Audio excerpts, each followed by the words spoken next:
Good morning. You know, there's something about the unpredictability of a morning show run by Braden Moser.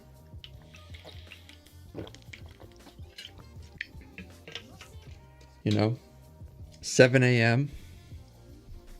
My family was never on time to church. Never. You think I'm going to be on time to my show? I wish. Good morning. It is June 18th, 7:15 a.m. If you haven't already turned on notifications so that you know when I go live, hit subscribe and turn on that notification bell, because that will let you know when I actually go live. Today's episode 20, we are going to be talking about stories, the who, what, when, where, why of stories. And I have to apologize, I have not been sleeping well these last, maybe a week, 2 weeks. Since Leah went on her business trip, my sleep schedule has just been totally off. So, I'm going to sound a little bit like dry mouth because I have been sleeping with my mouth open too. Mouth breather. The 5 W's of story. What are the 5 W's? Who, what, when, where, why. And then we might talk about how. And I just want to start off by saying this quote that I found recently by Muriel Rukeyser, I think is how you say the last name. The quote says, "The universe is made of stories, not of atoms." That's Muriel Rukeyser. That story paints such a vivid picture of, or that quote paints such a vivid picture of how I see the universe and life now post-religion.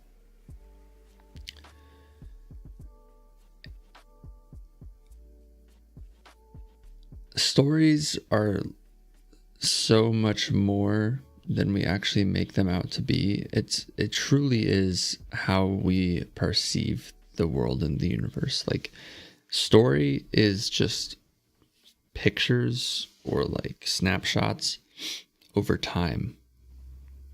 It's literally the way that we process information is through story. It's how we organize experience, conceptualize experience. I've described that since kind of like my mental breakdown, even before that, I think just like maybe the hyper awareness and the trauma, the way that it affected me, was by making it so that I had this like wall of words between myself and my experience, right? And I would narrate my whole life to myself. That's like how my brain processes the world, is through story. The story that I tell myself, the story that I see going on in the world. The reason why today's episode is on story is because Leah and I have been talking a lot lately about purpose and like her direction and why she feels so bored. She suggested that I do the episode on boredom. And I felt like that would be a boring episode, a whole episode on boredom, but we'll see. I might try it out. I just had already planned on doing story, so I'm going to try and weave those two together. It's the benefit of doing this live with no script. I can just say what I want to.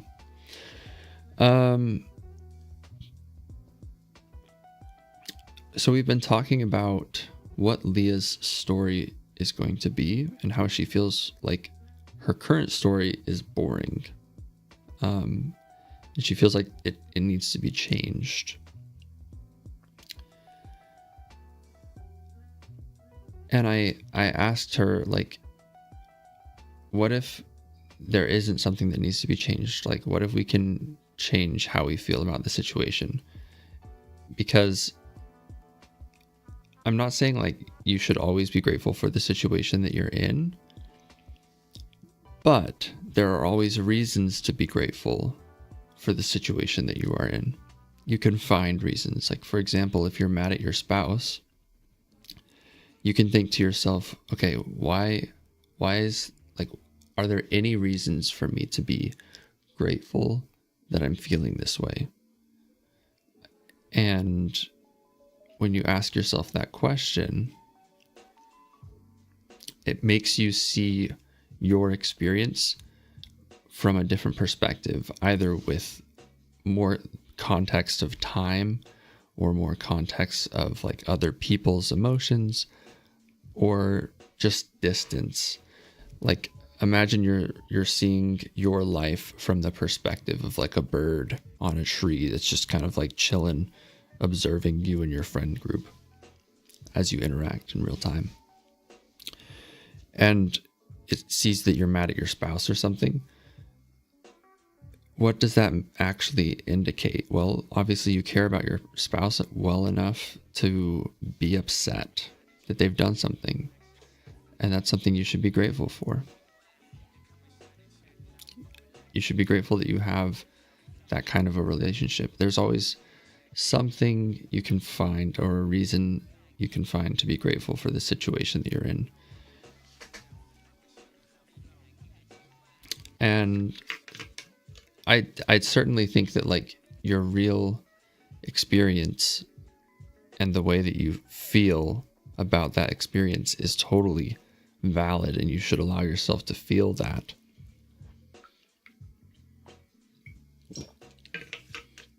But as I mentioned in the last episode about intuition, we need to challenge those thoughts that come to us, those feelings that come to us, our interpretations of experience.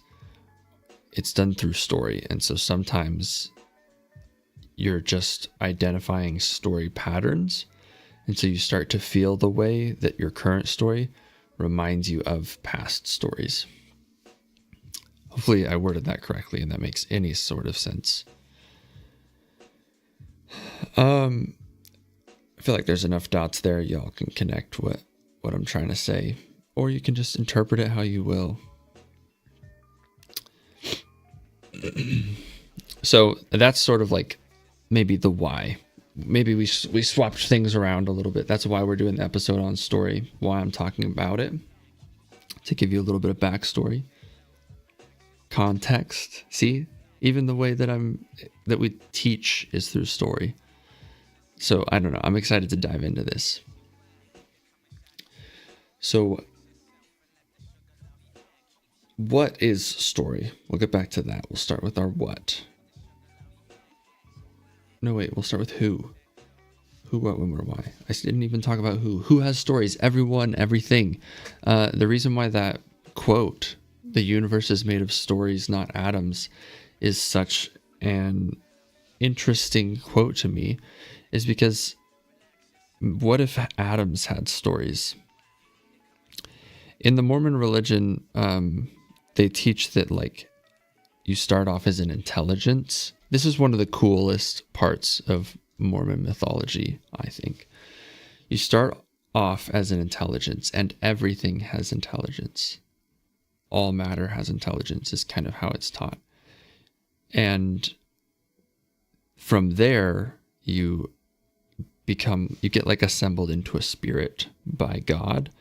And then eventually you get a body, like a physical body, again, sort of by God, but also through like your physical parents. And then when you die, you move on to the next stage of your development, which kind of resonates a little bit with how I like currently approach my spirituality, just in a less like magically defined way. in more of kind of like a, I hope this is how it works based off of the science that I know. Like, this still feels like a possibility.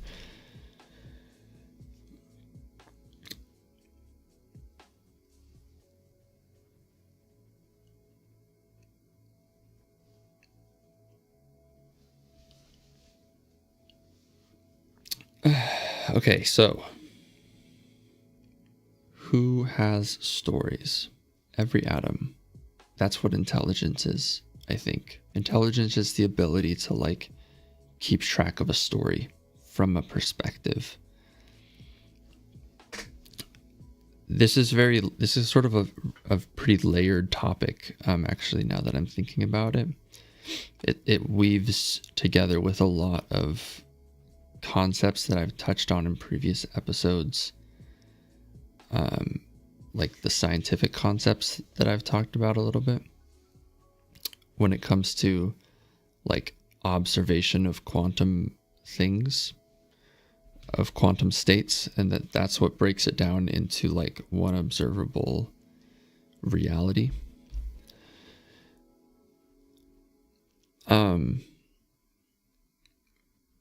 So it's kind of layered with a lot of context, which is why I've come to these conclusions. I feel like I can't really give you all of the context in today's episode.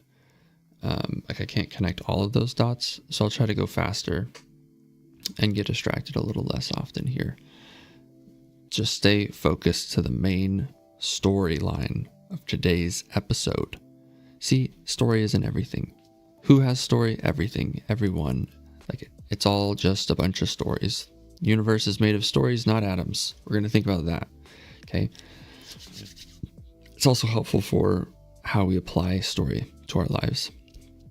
So story is also a biological function. It's literally how our brains make sense of time, identity, morality, survival, learning. Like, everything is through story.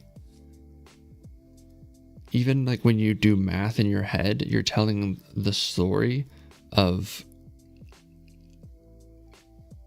numbers, states of things. Literally everything is story. And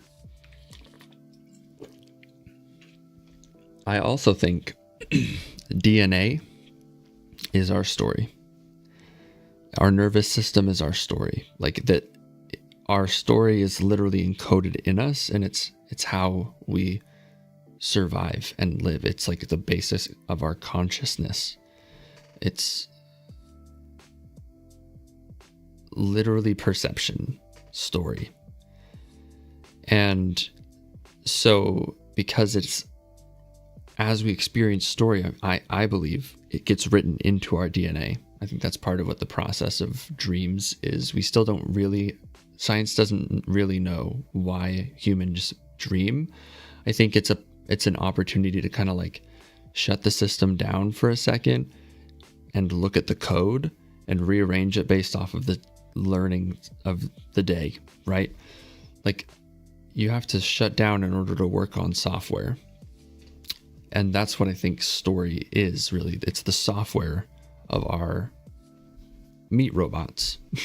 It's the software that runs on the hardware of the brain, body, soul, whatever we're made up of. And who we are is fully a story. In the same way that like people say you are what you eat, which is true, like literally your molecules, your atoms are made up of the things that you eat. So I feel like as I'm trying to learn more about Leah's PCOS diagnosis and stuff, learning about health, nutrition, like I bought a biology book.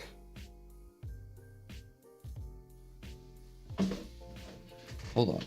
Slight tangent here. I still have ADHD, so I have to allow myself sometimes. I got a Massage Connection. The Massage Connection, Anatomy and Physiology, 2nd edition. So I can give Leah good massages, and I can understand more about the human body. And then I also got Hull's Human Anatomy and Physiology. It's just a textbook, the 13th edition. So hopefully I'll be able to bring more science into these episodes in the future. But for now, we're gonna talk about the concepts, the theory. Okay, so like in the same sense that we are literally what we eat, we are also literally our stories. Because our DNA is our story. It's the track record to help us try to predict the future to survive. So it would be advantageous, evolutionarily speaking, for life to continue to have story. Okay.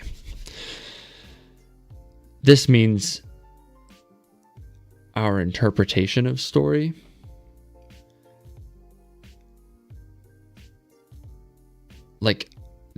story doesn't just happen to you, it gets interpreted by you. So you have a little bit of like, we'll call it an author or like an editor.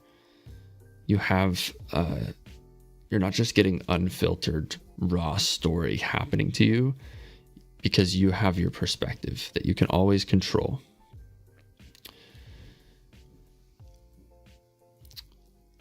All right, so I feel like that is a good, complete explanation of what I think stories are. Maybe I'll listen back to this and I'll think that there's other stuff that I missed, but for now, we'll leave it there. Who, what, when? When do stories matter? When do stories start? When do they end? When are stories happening? Okay, when? Let's start off with the most obvious when question. When do stories begin? Okay, right to the political core of it. When does life begin? I think that your story starts the moment that you begin to have DNA. And we are a combination of like our story, but also the stories that we've inherited through our genetics, our raising, like nature versus nurture. We inherit our religions most of the time. We inherit diets, familial relationships, a culture. Like we inherit so much from the very beginning that stories just start and they end when someone dies as far as their DNA is concerned. But I think that regardless of whether there's an afterlife, our interactions get written into the DNA of each other. So your story in all of the places that exists will continue on. So in a sense, if you are composed of DNA and your story, your DNA is impacting other people, it's like you're going to live on in a very literal sense in the DNA of the people you interact with, as well as the people that you like give birth to, for example. And so when does it end? I don't really know, but I think that our stories continue to live on, and it's the only way that people are really like immortal. One of the things that people look for in spiritual reconstruction is like trying to find a reason to live, like a purpose, like a way to live on. And it's often through like legacy, right? And the biggest legacies, think of like what stories are the oldest stories. And it's literally like Zeus, Pisces, like the freaking all the constellations, those stories have been around for thousands of years. Isn't that crazy?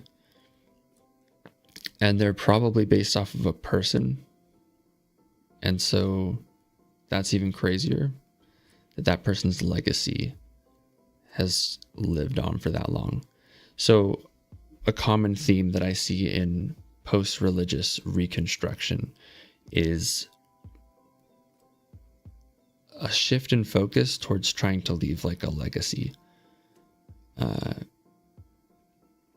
something that's going to live on after them, sort of as a way of like comforting yourself, because you're not really sure if like there's something after this. So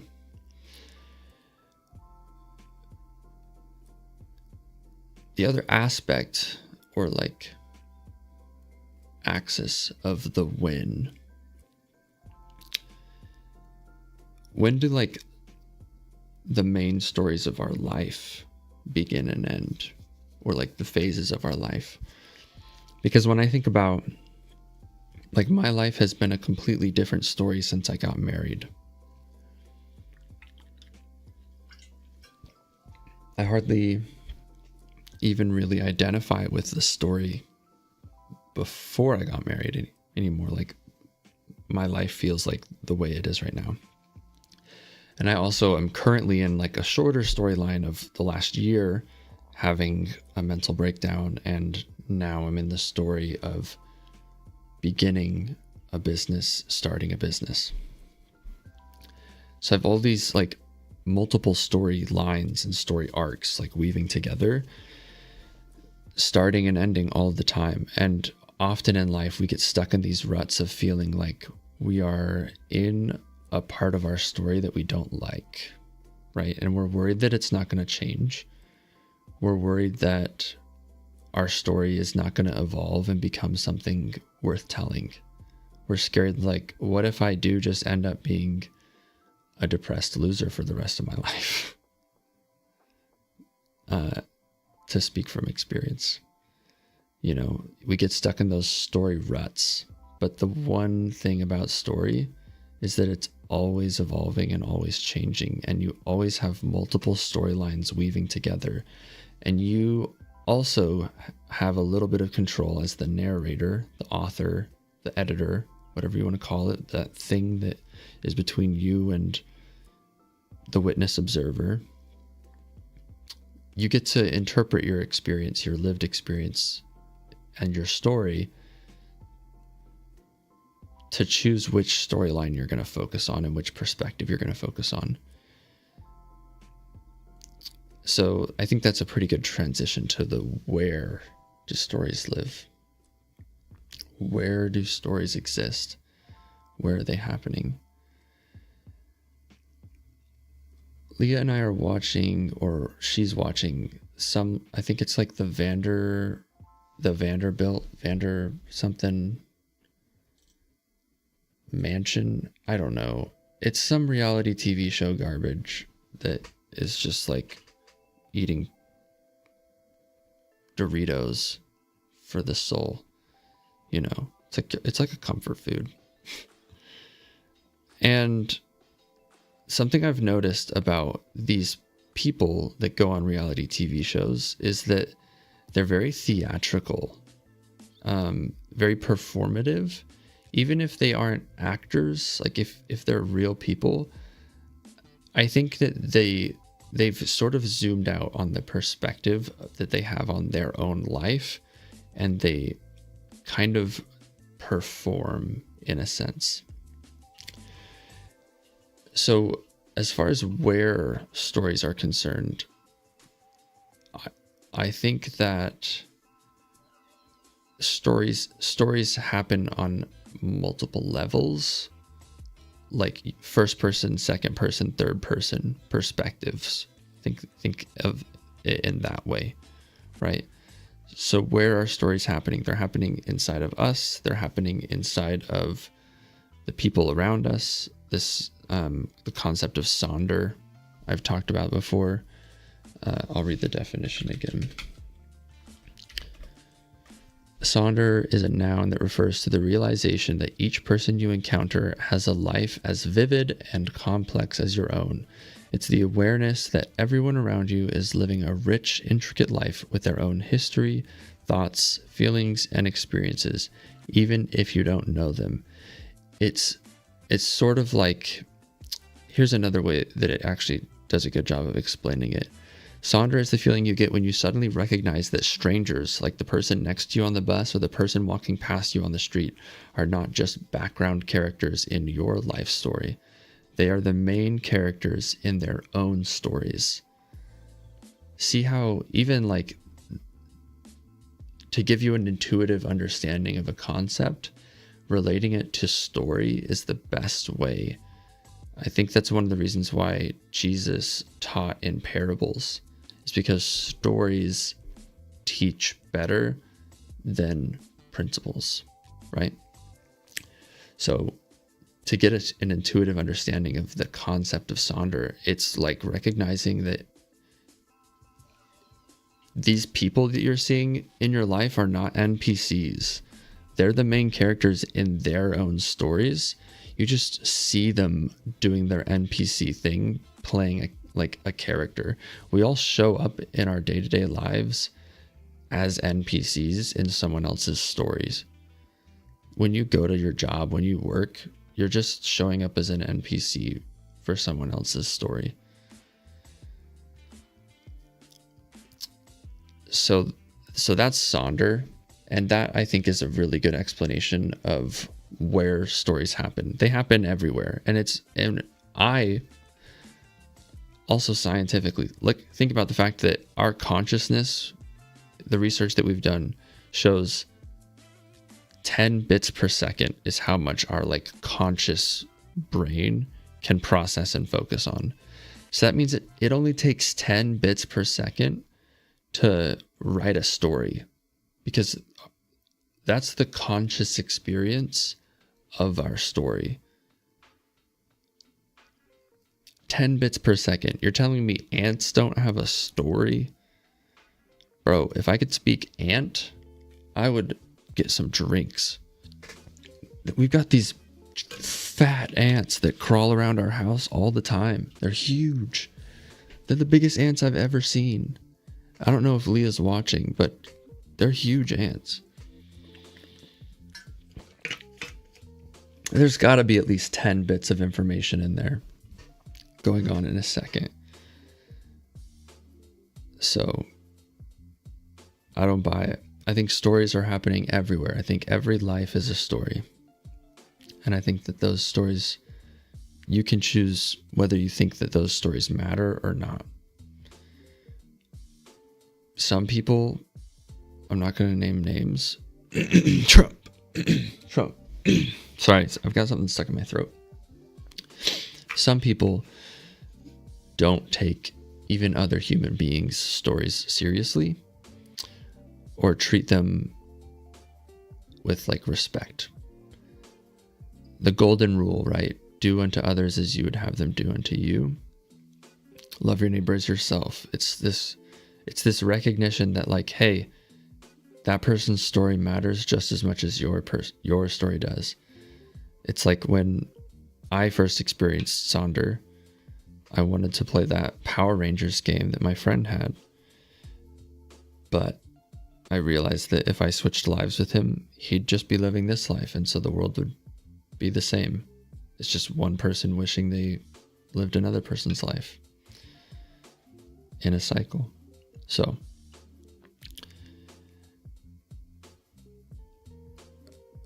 as we are experiencing our own stories, we can choose to see our lives from the perspective of another story.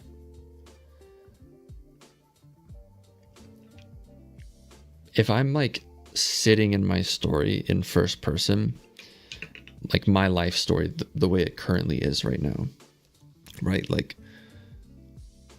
To be quite frank, I was pretty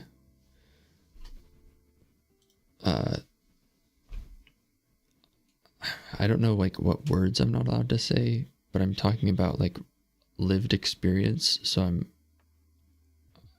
and it's educational. I'll try to use clinical terms as much as possible. So my depression was like rated pretty bad. Like it's diagnosed as severe depressive. And it's like very persistent and ongoing. So for the last year, I pretty much just like haven't wanted to exist due to the level of depression that I had.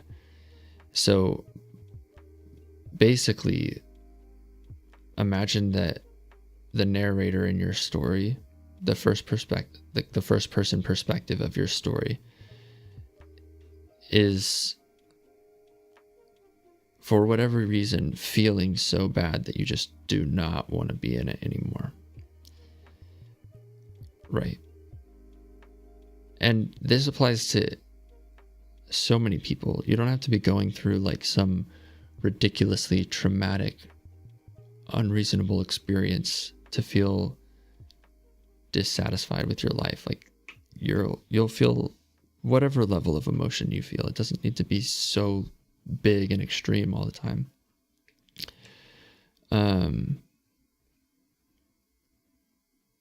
If you are in first person perspective in that story, it's gonna come through exclusively your interpretation of it.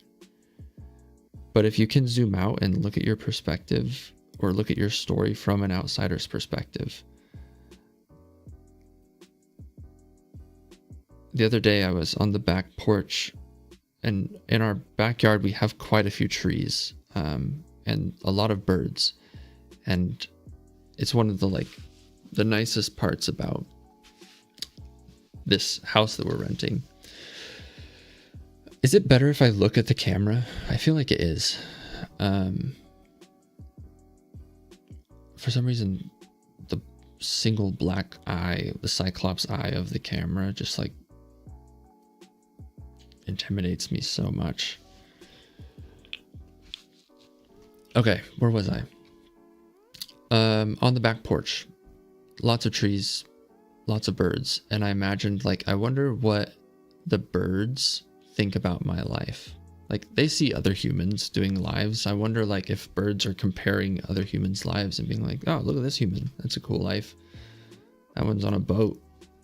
And then like, oh, that human doesn't look like he's having a good time. He works at a coffee shop, or I don't know, an insurance agency, something awful. Birds' perspectives on our lives are probably very different from our own. And so I just had a thought while sitting on the porch that like, I bet the birds think I have a pretty cool life, because they also don't really know like about all the human stuff that I stress about behind the scenes. They just see me like grilling on my Traeger, and they're like, this guy has a pretty good life. His wife is hot. So I think it's fun to like look at our stories from a different perspective and think of it like, where are my stories happening?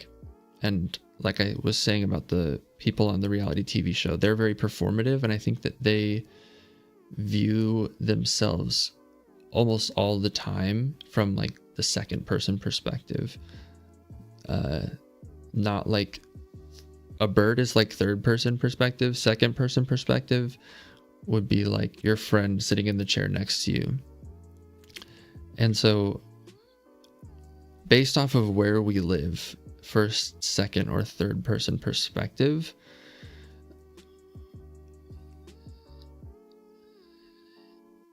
it's almost like, this is going to sound terrible. Not terrible. My mom always talks about like life is a test, contest, or a lesson. That's sort of how she interprets the three kingdoms of the celestial, terrestrial, and telestial kingdoms of Mormonism. And And depending on what perspective you take on your own life, it's almost like whether you're going to take your life as a test, contest, or a lesson, or like a story. I don't think it needs to be a lesson. It's a story.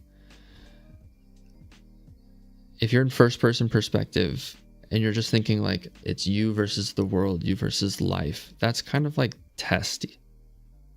Thinking like I just have to survive and get through this. It's like this is a test of whether I can do this or not. I can't believe I'm even talking about this. My mom did a lot of cool things growing up, and she taught me how to think and analyze and find meaning. And she, I think, is very smart. She graduated summa cum laude. I don't know if you know that.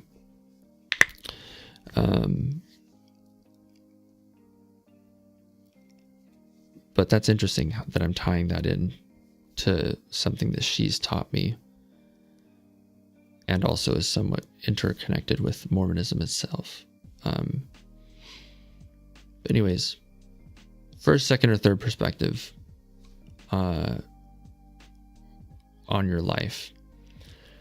And then also, I think where stories happen, like physically, you have to consider the fact that your story slightly shifts depending on where you are physically. If you are at work, your story shifts slightly. So where you are determines the context of your story. And so that does matter. So consider where you are marinating your story, who is bumping against you in the places that you go, how is your story being co-authored by the people in your lives, the relationships that you have. And then stories happen. I think we talked a little bit about like legacy, afterlife, like the where stories spread, especially good stories. Like, I don't know how I feel about Elon Musk now because of all of the stuff he got involved in, but initially the story was pretty cool. He was this like kind of nerd guy who started PayPal or something, sold that company, and then started like electric cars, solar, wanting to go to space. It was very like sci-fi, Elon Musk's story.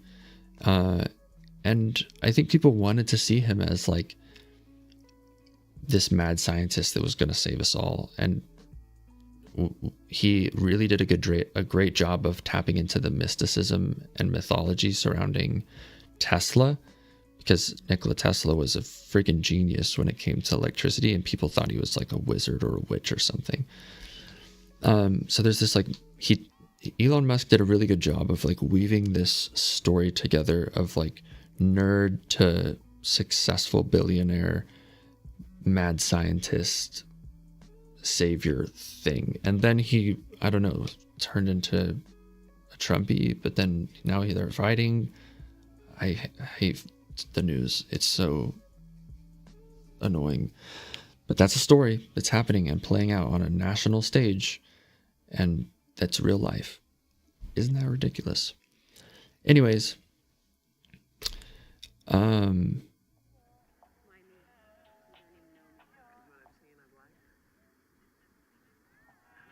legacy and the way that stories spread, depending on if it's a good story or a bad story. And that's up to interpretation. Everybody has their own interpretation of whether something is a good story or bad story, good experience, bad experience. And they're all just happening all the time, everywhere. Everything, everywhere, all at once. And one thing I am like still trying to learn about this is how literally do we live on in the DNA of our like children, if there's some version of my consciousness that continues after this life or going on in this life. I would be interested to see how that plays out with whether I have kids or not. You know, like if my afterlife is contingent upon whether or not I have actual genetic and DNA ancestors. Not sure. We'll leave that up to how life goes. Because if I don't have kids, I don't have kids. What can I do about it? All right. Why? Who, what, when, where, why? Why do stories matter? Okay. I feel like by giving the context of the who, what, when, where, I think that helps us to understand why stories could matter. I think we've all been listening. We've probably all come to conclusions about why stories matter. If it really is connected to pretty much everything, the way that we interpret life, the way we interpret the world, consciousness, awareness, it's all surrounding story. And that is like, it's how we find meaning. It's how we find purpose. It's whether we feel happy or depressed. Story influences all of that. And it especially influences our relationships. If we want to have relationships with better people, it influences our career. Our career is just a story that we show up as an NPC in most of the time, unless you're like doing something you love.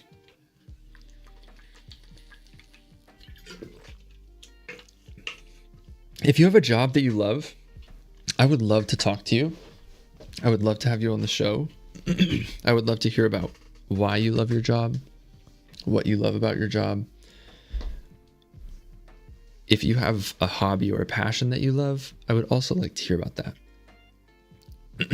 So please leave a comment, message me. I would love to have somebody on the show if they would like to come on the show.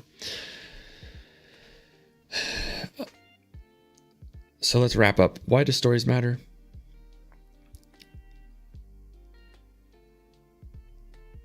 Stories are everything. The universe is made of stories, not atoms. In both, like from every perspective, every atom has a perspective and has a story to tell. But also in the sense that like our story is reality. All we have in this life is our story.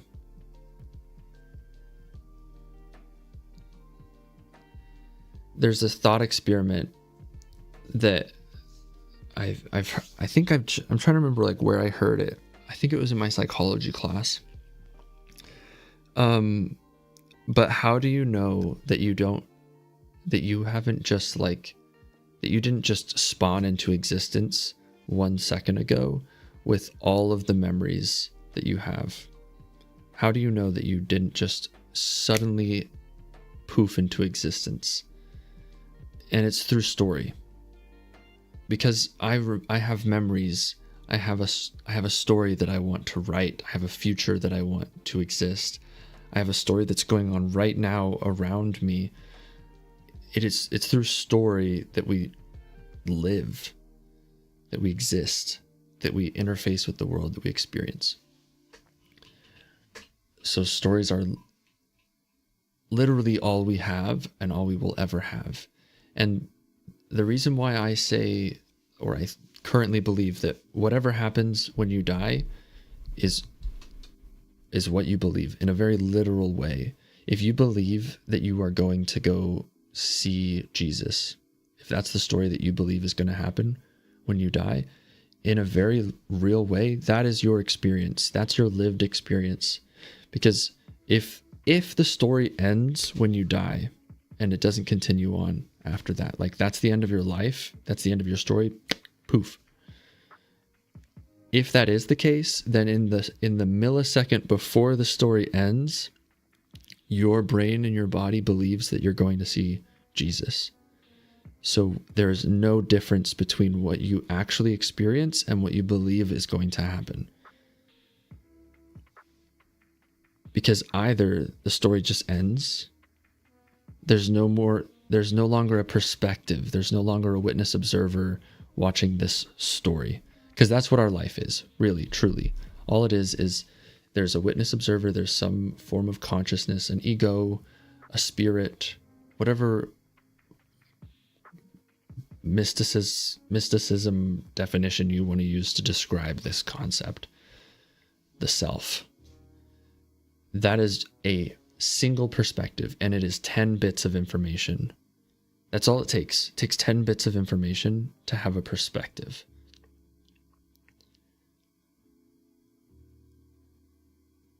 All of the millions of other bits of information going on in our head, in our subconscious, that's all just extra information for this 10-bit story. It comes through the form of emotions, feelings, sound, sight, touch, all of our sensations. But it all gets focused down into a 10-bit perspective. That's all it takes, 10 bits of information to write a story. So at the end of your life, whether you continue to live on or not, there's a perspective. There's 10 bits of information that is the main character in your story right now. The self, the ego. And everything that's happening, all of this stuff in your body, in your brain, in your life, it's all being observed by your body, processed, experienced, and funneled down into 10 bits of perspective. So if that 10 bits just disappears, that's the end of your story. And whatever you believe right before that, that's real. That's real to you. So why do stories matter? Because that's literally everything. That's your whole life. That's the before, during, and after. That's why stories matter.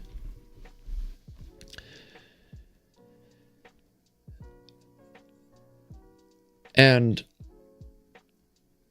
I think also, like, if you take things to a macro level with story, I also believe that's how we live on, right? Like, I've talked about legacy, the stories that have lived the longest, the oldest stories. What are the oldest stories? What is the oldest story? The Epic of Gilgamesh is widely considered the oldest known work of narrative literature from Mesopotamia. 36,000 years. I mean, even like cave drawings, that's a way of preserving stories. Cave drawings are stories that have been preserved for thousands of years, potentially even longer. And then we have like narrative stories that have been preserved through constellations. Like I said, stories are how we live on. It's a fully other level that regardless of whether you believe in a spiritual or mystical, magical, whatever you want to call it, afterlife, regardless of whether you believe that, stories will continue on. And the constellations are evidence of that. We have stories that are named, that are literally written into the stars so that humanity will never forget those stories. And if it only takes 10 bits of information to be a perspective in like the soup of story, it's probably very real that it's possible that 10 bits perspective, a synonym for this being an intelligence. Like I was saying, in the Mormon religion, we believed that everything has an intelligence, even a single atom. So if an intelligence is a synonym for a perspective or an observer, which, like, I've talked a little bit, and I do think this is important to do this short aside here. And I'll try to keep it very succinct. With quantum collapse, right? Like I've said, with the double slit experiment, you get the wave interference pattern on the wall, right? But as soon as you observe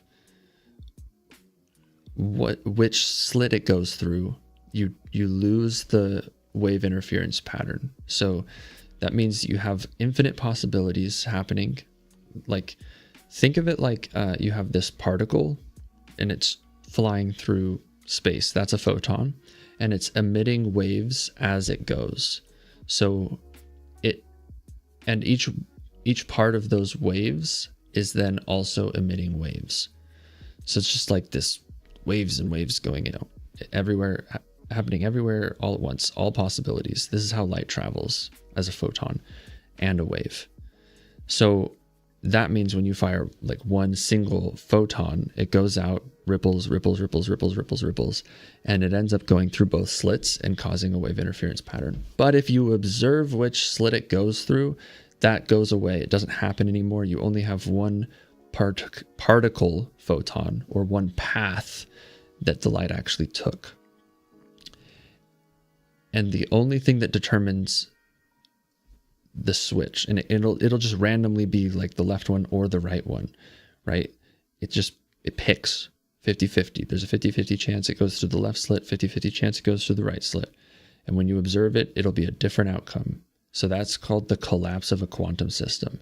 What can cause the collapse of a quantum system? Clearly observation. Observation causes the collapse. It's the act of perceiving something is what makes it reality. Kind of like if a tree falls in the woods, does it make any sound if there's no one there to hear it? Obviously, yes, it does, because there are things to hear it. There's like squirrels and ants, and those sound vibrations are interacting with actual atoms and molecules in the air, soil, all of that, right? Like, the thing actually happens, but what makes it real is the interaction that thing has with other stuff. The story of this tree falling over impacts the story of the air molecules, the way that they vibrate from the sound. It impacts the literal matter in the tree. So the things that happen, if they affect another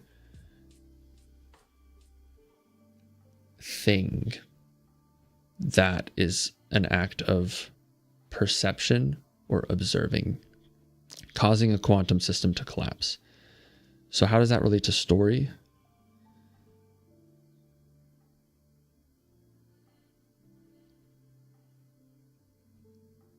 It relates to story in the sense that the size, 10 bits of perspective, even two atoms or two molecules bumping into each other is something that can cause a quantum system to collapse. So it's not just like human observers. It's not observation by like something. It's any time that there is an interaction between two things that causes the quantum system to collapse. So all things are possible until observed, and then we observe one of those outcomes. But also relating to quantum physics, both things do happen. It's just that we observe one of the outcomes. So every storyline happens, but our perception, our perspective, our 10 bits of information has to follow one storyline. It can only be in one place at one time. But it also isn't, because everything, everywhere, all at once. Everything is happening everywhere, all at once. That's the best way to describe it. And your 10 bits of information is both here and there at all times.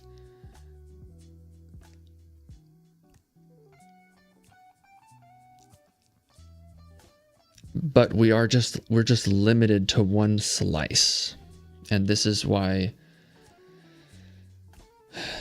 I think this is that is what stops us from understanding the fourth dimensional perspective.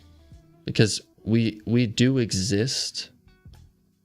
Everything within the first dimension exists within the second dimension. Everything within the second dimension exists within the third dimension, and so on and so on and so on. I don't know where it stops. I don't think anybody knows, but currently our perspective is in a third dimension perspective. If we could see it from the fourth dimension, which I think we talk about, I was watching this video about the fourth dimension, and apparently it's not time, so I'll need to look more into that. I've been saying the fourth dimension is time, but apparently it's not. Anyways, we're locked into one slice of the perspective of the experience, the same way that like Mario's two-dimensional pixels is one slice of his 3D model, right? So we're viewing one slice of reality. And so that the 10 bits of information that is that single perspective exists on all of the slices. Think of it that way. Like each pixel of Mario's 2D rendering is just one XY slice of the 3D rendering. How did we get here from story? We're still talking about the perspective, that 10 bits, right? The actual observer, the witness observer, the author of the story, whatever you might call it. I've been saying it's like the player one in your brain because of IFS parts. There's all of these stories going on, but player one is like the little thing, the little 10 bits of information holding the controller, playing this video game of life through my eyeballs and meat robot.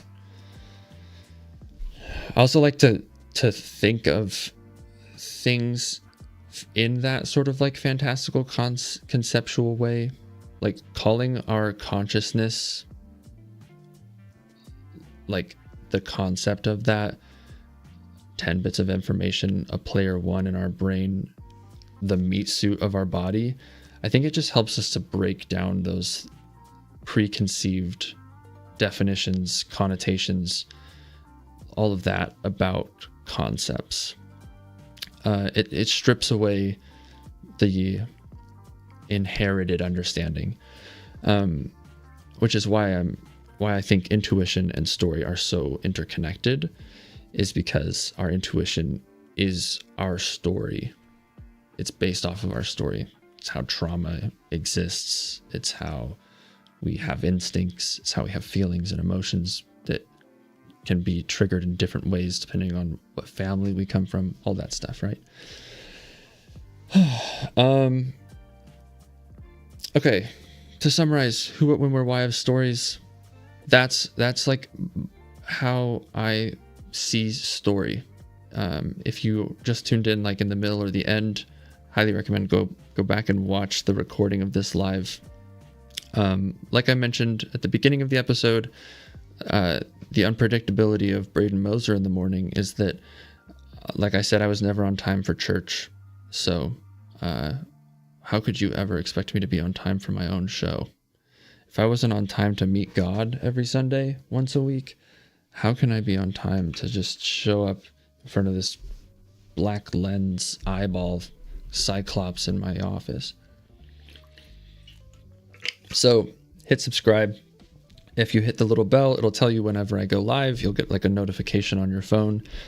But also I can just create, like, I can schedule lives, and I could schedule out like 10 episodes, and I just need to do that. I just have been actually super busy lately in a weird way. But I've also been, I think my screen time on my phone is slowly climbing back up. So that's the who, what, when, where, why of stories. To tie it kind of a little bit back into the very beginning, I talked about why I was doing this episode. Leah and I had a conversation about boredom last night in the car, how she feels really bored with her life. She feels like this. Oh, I'm gonna stop messing with the microphone. I don't want to cause any loud noises. That her story feels boring right now, right? And I tried to tie that into maybe a little bit of perspective, whether you're taking a first, second, or third person perspective on your story, your life. If we look at things from the perspective of a bird, for example, that's third person, like not really affiliated with any of us, just like a totally disembodied observation of our experience. Second person is like the way our friends see us.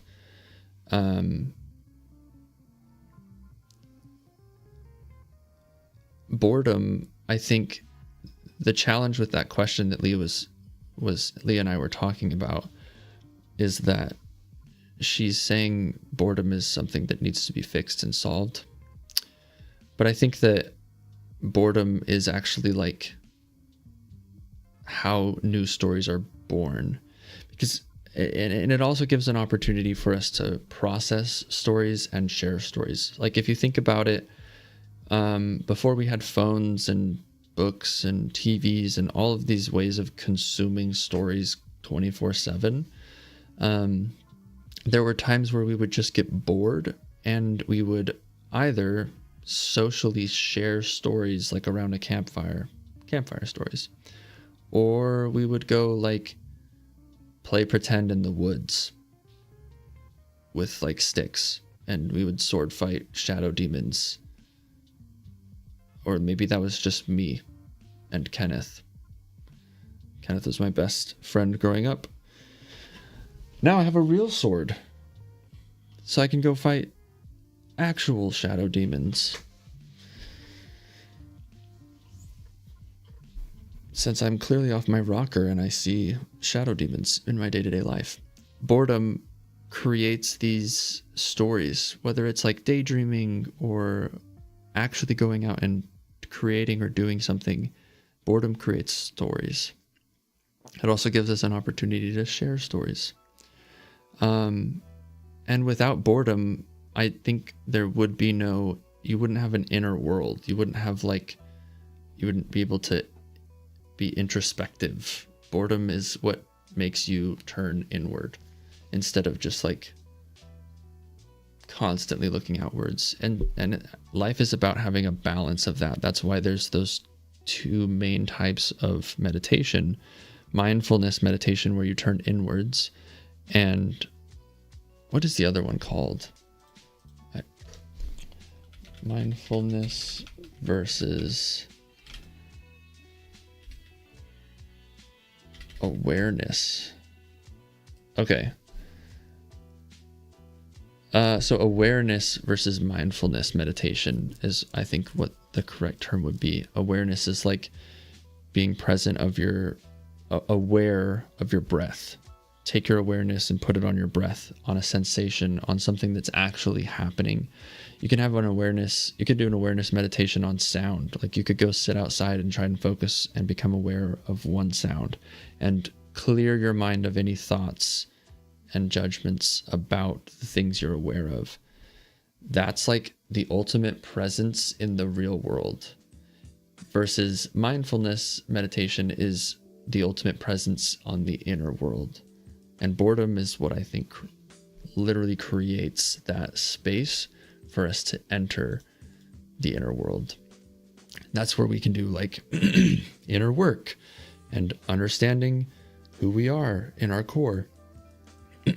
And I think, like through my philosophy and research and science, like in the science of neuroscience,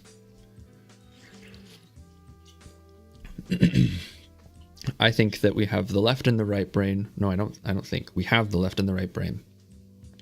And I believe that our left brain, the left hemisphere of our brain, is the way that we interface with the external world. So if you think of like mindfulness versus awareness, our awareness resides in the left hemisphere of our brain, whereas our mindfulness, our inner world, our introspection, our subconsciousness, all of that stuff is the right hemisphere of your brain.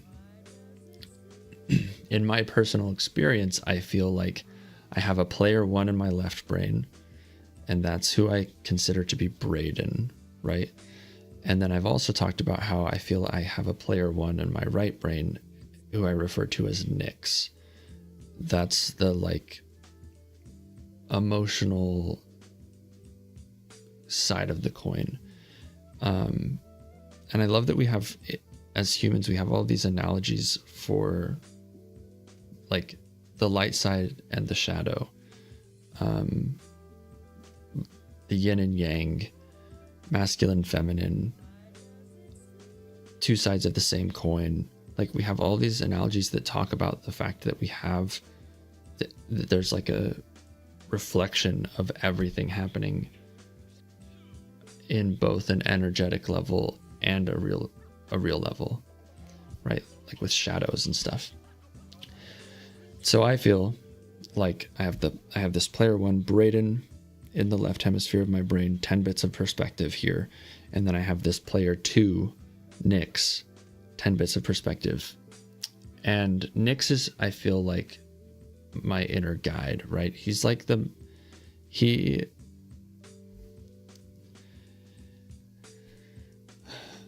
interesting. I just thought of some interesting parallels between the veil in Mormon faith and the corpus callosum versus the left and right hemispheres. So let's imagine it this way. We'll picture it this way.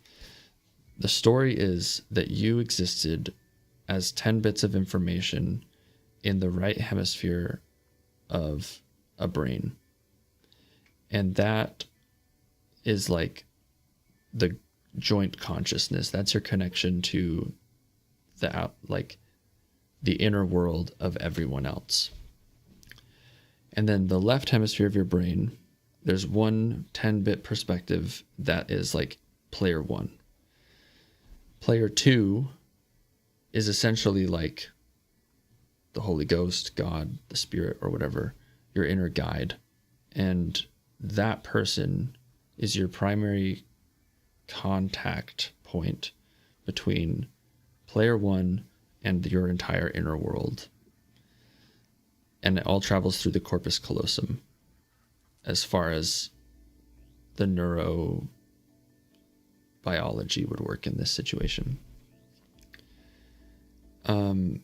And the corpus callosum acts as like the veil in Mormon beliefs, in Mormon mysticism. I'm trying to call it like mythology and mysticism because I feel like that's a more respectful way of referring to it instead of like not true religion, because it's or theology maybe is another good way of saying the word.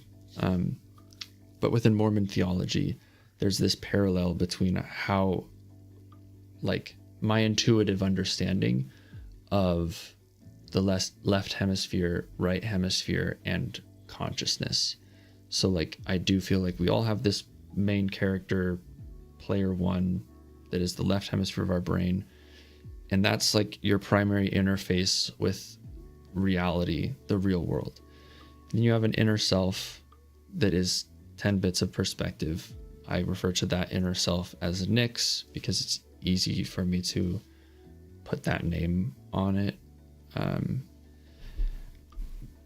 Because Nix like represents my imagination, my introspection, my like the trunk of my tree. I'm trying to kind of tune into this spiritual guide entity and identify like the trunk of my life.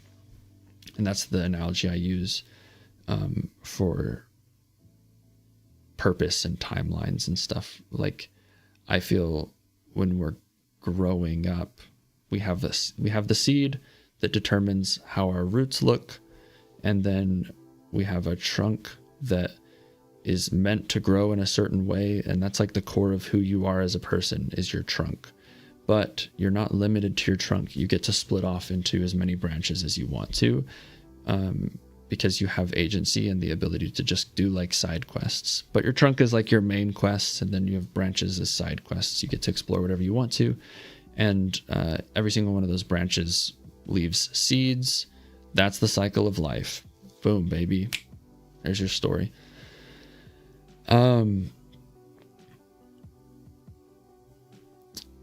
So I feel like Nyx is the guide that helps my trunk to grow in the way it's supposed to. So I try to tune in. Braden is this thing that I refer to as I.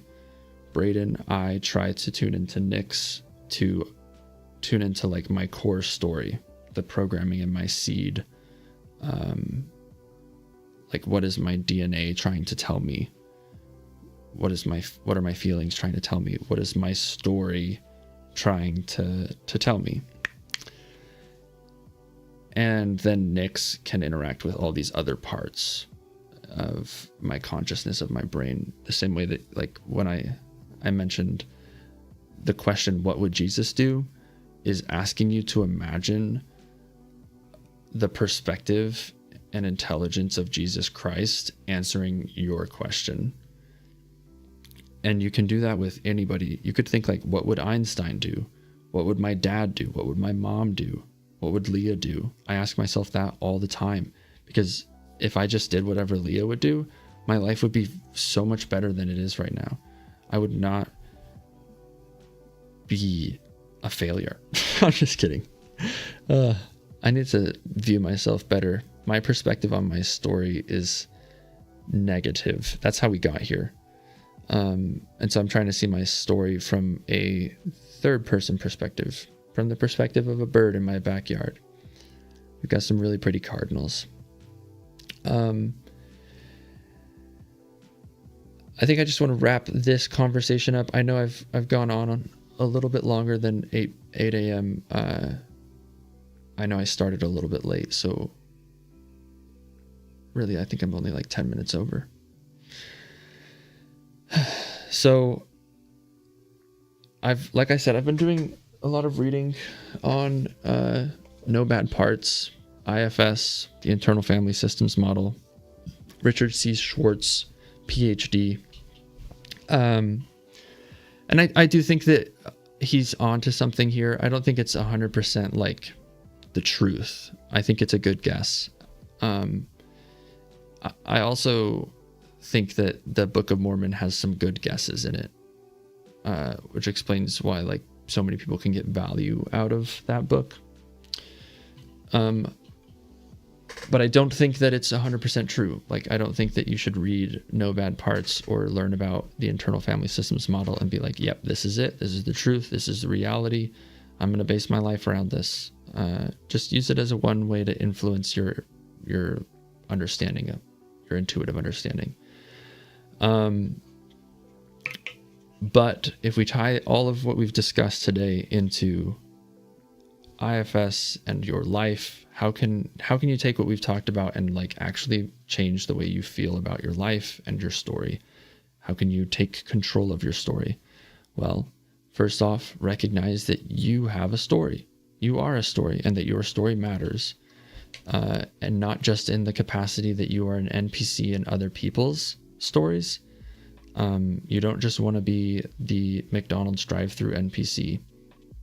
It's not like, you might really enjoy that for a period, but I feel like you could probably create your own story. I don't think your trunk, I don't think your seed had McDonald's cashier as like the main storyline in your destiny.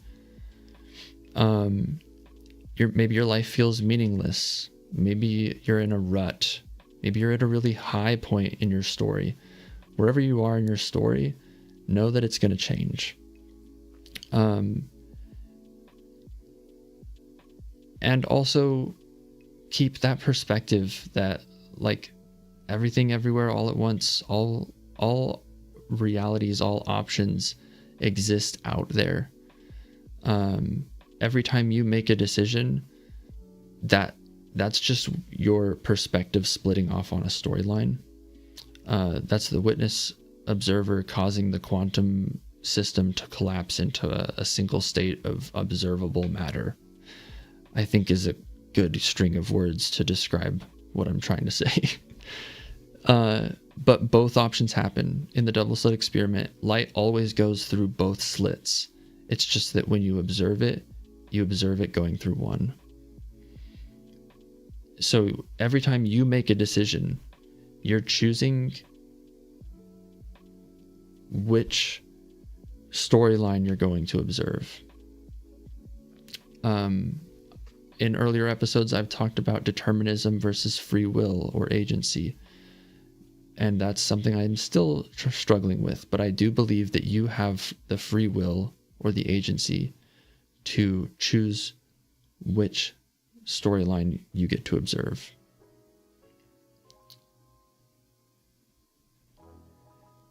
So imagine going back, every decision you've ever made in your entire life. What if you made the opposite decision? Leah keeps thinking back to like what her life could have been like had she not been Mormon, had she not married a guy who grew up on a dairy farm with trauma and a strange situation. I feel like it's really hard to summarize in short words because it's multi-layered, multifaceted. There's no good guys, bad guys. Everybody's just a person playing parts in a story. I don't know. I'm a mess, and she wonders sometimes what happened. What would her life look like and be like had she made a different decision? Rest assured, there is a version of you out there that did that. Just play this one. You kind of are where you are, and you can't go backwards. So just like decide which string of decisions are you going to make.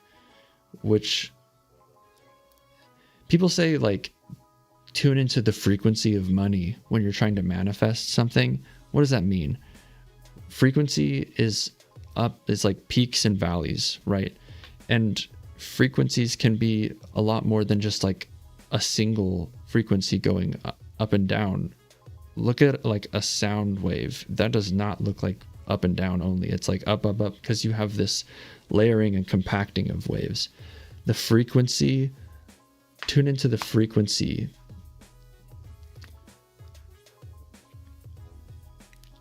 Okay, ultimately, every single decision that you make is a series of yeses or nos. The same way that code is a 1 or a 0.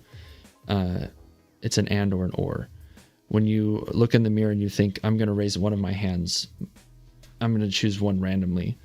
Left, right, left, right. Like, that's a yes or a no happening.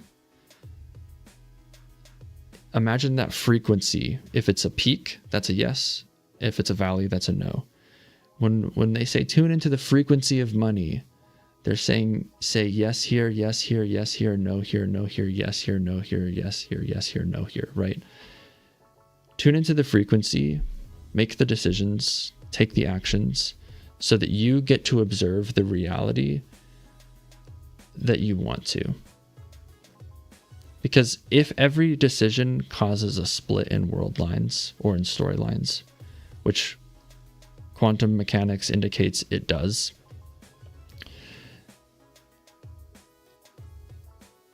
then it's truly possible for you to be a billionaire in the next year if you tuned into the right frequency of responses. And maybe one of those frequencies is that you on a whim decided to go buy a lottery ticket, and on a whim you picked these numbers, and now you're a billionaire, right? Like, everything truly is possible if you turned into the exact right combination of yeses and nos through every single day. That's a super niche frequency. I don't know how anyone is tuning into that intentionally. I sure as heck am not. Otherwise, I'd be a billionaire. But tune into the frequency of the life you want to live and adopt the perspective that helps you get there. Sometimes it's good to be in a first-person perspective, be super hyper-present in a situation when you're being connected to your friends and your family. Be present, be there. If you feel like you need maybe a little bit of distance from your perspective because you're in a rut, having a hard time, adopt a third-person perspective or a second-person perspective. It's okay to be a little performative, theatrical, if if that helps you feel better about yourself, if you need to go into a second person perspective for a little while, and then occasionally go into a third person. Pick a random bird in the park and be like, I wonder what that bird thinks of me.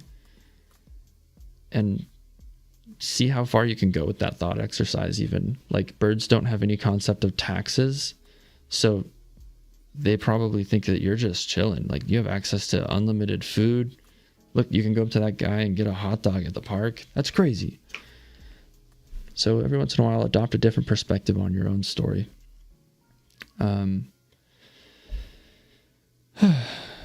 Okay, I think I did enough tangents there. If you have any questions about stories and how I view stories and how you can change your story, take control of your story, if you have something that you love doing or you have an interesting story, reach out, let me know, send me a DM, leave a comment, send a chat message. I don't know.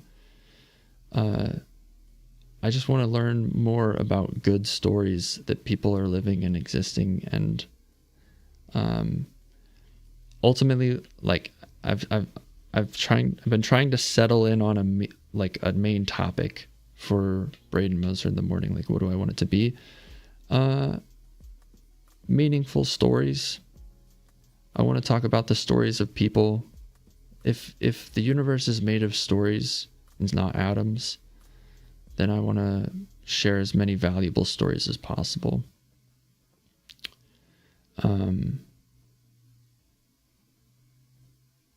I love you. Thanks for watching. I will see everybody on Friday at 7 a.m. Like I said, turn on notifications if you want to know when I go live, because I'm hella inconsistent. But I promise you I am, and I will try to be better. 7 a.m. That's what it's supposed to be. So I'll see you Friday, 7 a.m. We will be doing coffee chat. We'll be discussing intuition and stories. I'd love to hear, like, what's a story that you've inherited that no longer fits you, or a story that you've been labeled with. What's a character that you played at one point in your life, in your story or in someone else's story that you found interesting? What part of you is trying to tell a story that you've ignored? What story do you feel stuck in right now? What would your story be called if it were a book? What genre would it be? I'll see you Friday for a coffee chat and more interesting concepts and discussions. Love you. Thanks for being here. See you Friday. Bye.